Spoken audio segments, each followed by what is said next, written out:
un des conseillers les plus proches de Vladimir Poutine, a affirmé que les États-Unis ont un plan secret pour se débarrasser de leurs 37 000 milliards de dollars de dette en utilisant des crypto-monnaies. Cela semble absurde, peut-être, mais ce n'est pas la première fois que nous entendons cette théorie. Et aujourd'hui, je vais vous montrer ce qui pourrait vraiment se cacher derrière cette idée et comment cela pourrait directement affecter vos finances. Lors du Forum économique oriental, qui s'est tenu en Russie, un discours a attiré l'attention du monde financier. Anton Kobiakov, conseiller senior de Vladimir Poutine depuis plus d'une décennie, a affirmé que les États-Unis prépareraient un mouvement sans précédent. Ils envisageraient de transférer leur gigantesque dette de 37 trillions de dollars vers un système basé sur les crypto-monnaies. Il a qualifié cette stratégie de « nuage crypto ». La proposition semble presque relever de la science-fiction, mais elle comporte des implications qui ne peuvent être ignorées. Si cela s'avérait vrai, que signifierait-ce pour le reste du monde ? Selon Kobiakov, l'objectif américain serait de réécrire les règles tant de l'or que des crypto-monnaies. En pratique, cela signifierait utiliser des monnaies numériques adossées au dollar pour disséminer la dette à l'échelle mondiale tout en diluant le poids réel qu'elle représente. C'est comme si Washington avait trouvé un moyen de partager sa facture avec tout pays, entreprise ou personne utilisant ces monnaies numériques. Un tour audacieux mais vraiment possible ? Curieusement, ce n'est pas la première fois que nous entendons quelque chose de semblable. Michael Saylor, fondateur de MicroStrategy, a déjà soutenu que les États-Unis devraient vendre tout leur or et investir le montant dans le Bitcoin. Selon lui, cela transformerait la crypto-monnaie en actif stratégique national, dévaloriserait l'or, dont les pays rivaux détiennent de grandes réserves, et donnerait aux États-Unis un avantage écrasant dans le système financier mondial. Cela peut sembler radical, mais l'idée a déjà circulé dans les couloirs du pouvoir. Reste à savoir, la Russie ne crée-t-elle qu'une narrative géopolitique pour attaquer le dollar, ou révèle-t-elle véritablement une possibilité déjà en cours ? Mais pour comprendre si ce plan est plausible, nous devons d'abord comprendre ce que signifie vraiment d'évaluer une dette. Imaginez que tout l'argent du monde tiendrait sur un unique billet de 100 $. Pensez maintenant que les États-Unis empruntent ce montant. En théorie, pour rembourser la dette, ils devraient rendre exactement les mêmes 100 $. Mais il y a un tour. Comme ils contrôlent la monnaie de réserve mondiale, ils peuvent simplement émettre un autre billet identique. Le résultat ? La quantité d'argent double, mais la quantité de biens et de services reste la même. Ce qui se passe ensuite est prévisible. Si auparavant vous achetiez 1 kg de pain pour 1 $, maintenant vous paierez 2. Cet emprunt a été remboursé sur le papier, mais le créancier a reçu en retour un argent affaibli, capable d'acheter beaucoup moins. C'est cela que signifie d'évaluer une dette, payer sans faire défaut, mais transférer une partie de la perte à ceux qui ont confiance dans la valeur de la monnaie. Ce n'est pas une nouveauté moderne. Après la Seconde Guerre mondiale, les États-Unis ont massivement élargi la base monétaire pour financer les reconstructions. Dans les années 70, la même tactique est réapparue avec l'effondrement du standard or, lorsque Nixon a suspendu la conversion du dollar en or et a inondé l'économie de liquidités. Plus récemment, après la pandémie, des trillions ont été créés en quelques mois pour soutenir les entreprises et les citoyens, entraînant une inflation mondiale. Le débiteur respecte son obligation, mais c'est la population qui paie la facture, voyant les salaires et les économies perdre leur pouvoir d'achat année après année. Si telle est la logique ancienne, la grande question maintenant est pourquoi introduire les crypto-monnaies dans l'équation à présent ? Les stablecoins sont en essence des versions numériques du dollar. Chaque unité est conçue pour avoir la même valeur qu'un billet de banque, mais au format électronique. Pour maintenir cette parité, les entreprises émettrices affirment que chaque jeton est adossé à des actifs réels, généralement des dollars en caisse ou des titres du Trésor américain.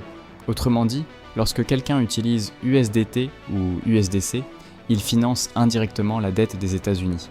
Ce détail change beaucoup de choses. Plus il y a de personnes et d'entreprises qui adoptent des stablecoins dans leur quotidien, plus la demande pour les titres américains augmente, ce qui renforce la capacité des États-Unis à s'endetter encore davantage. Mais il y a un effet secondaire. Lorsque le dollar est dévalué pour réduire le poids de la dette, la perte de pouvoir d'achat n'est pas limitée aux citoyens américains. Elle est partagée par tous ceux qui utilisent ces jetons numériques. C'est ici que la connexion avec l'Europe devient visible. Imaginez que vous maintenez une partie de vos économies dans des fonds liés au dollar, ou même dans des stablecoins, pour profiter de la praticité des transactions numériques. Si le dollar perd de la valeur, vous en souffrez également.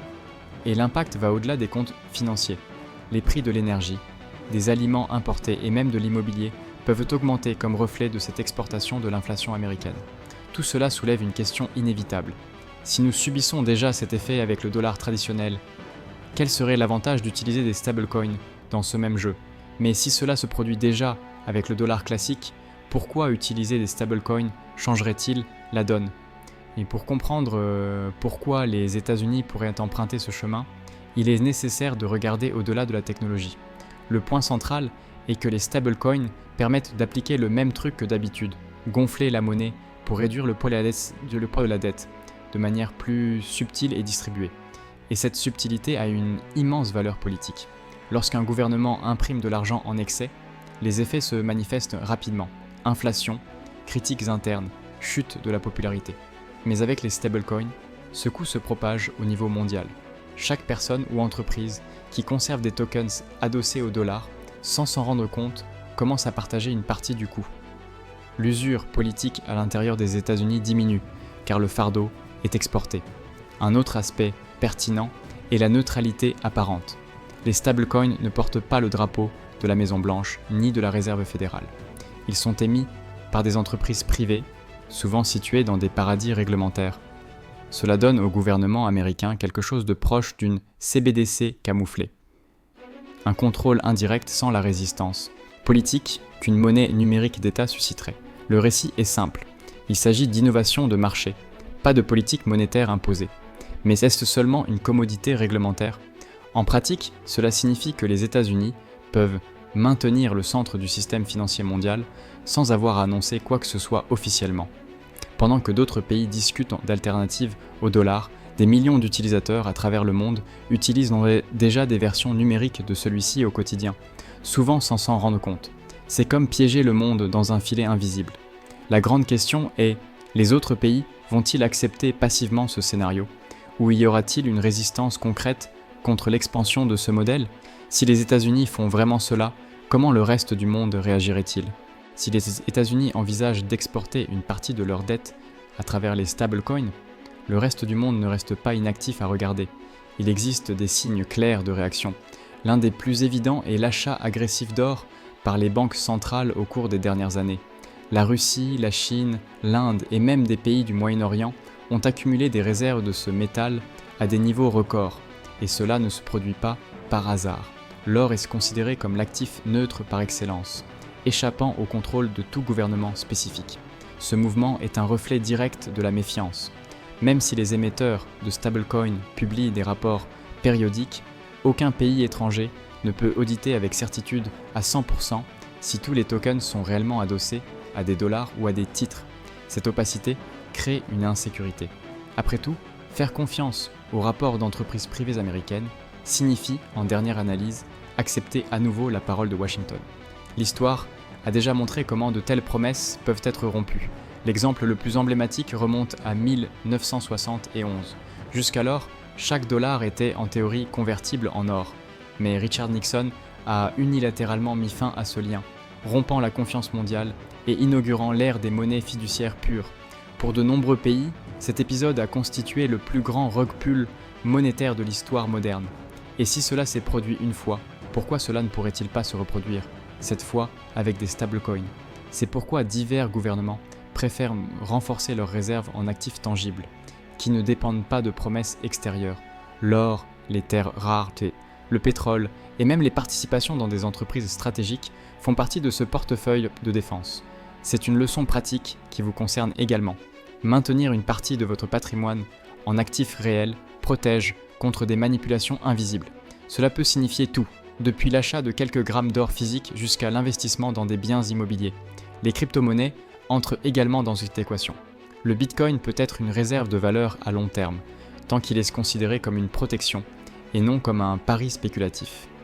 La question est inévitable. Si tant de pays se préparent déjà contre ce risque, le plan américain est-il encore sur le papier ou a-t-il déjà commencé à être discrètement mis en œuvre?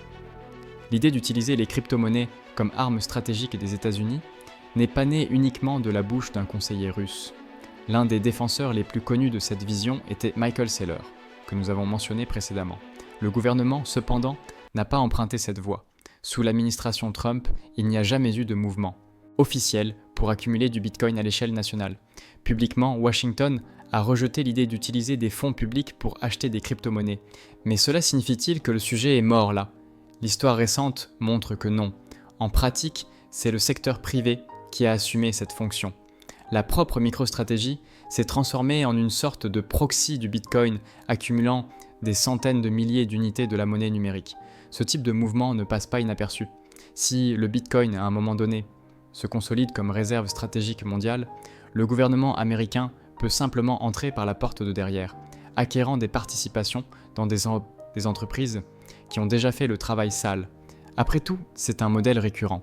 D'abord, l'innovation naît entre les mains privées, puis elle est absorbée par l'État lorsqu'il devient impossible de l'ignorer.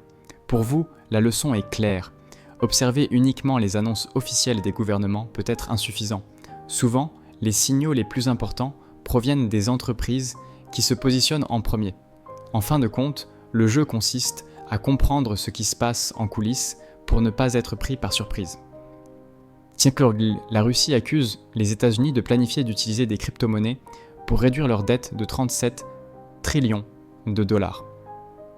Vérité ou stratégie géopolitique, le point central reste le même. Les gouvernements trouvent toujours des moyens de transférer le poids des dettes sur les autres. Si ce contenu vous a aidé à mieux percevoir les risques, abonnez-vous à la chaîne et aimez cette vidéo. Mais ce n'était pas le seul plan des États-Unis qui a été divulgué, il existe un autre plan pour réévaluer l'or, et c'est cette vidéo qui apparaît sur votre écran. À bientôt.